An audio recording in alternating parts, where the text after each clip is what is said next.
The area of Ruta in Syria was hit in August 2013 by an attack with sarin gas.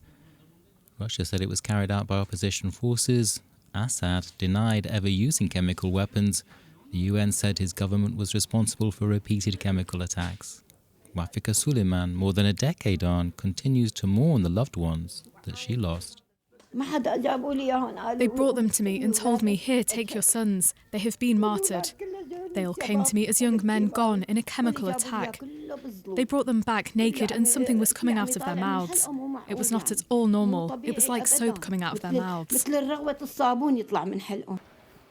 Abu Mohammed al-Jalani, head of the Islamist group which spearheaded the offensive that toppled the Assad regime, told the Reuters news agency on Wednesday that his group would safeguard Syria's remaining chemical weapons stockpiles and ensure they are not used.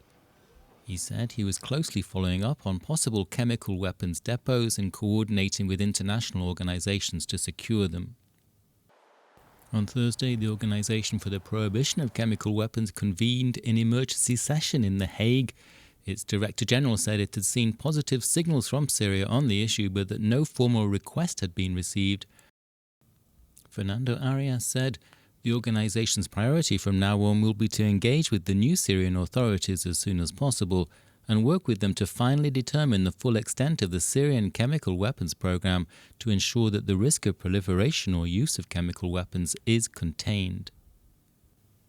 US Secretary of State Antony Blinken underscored concerns on Friday after talks in Ankara. I think there's broad agreement on what we would each like to see going forward, starting with the interim government in Syria, one that deals with any chemical weapons it may find to secure them and appropriately destroy them. The Israeli military has carried out strikes against Syrian military sites, including ones believed to be chemical weapons stores, saying it was doing so to ensure they would not fall into the hands of extremists.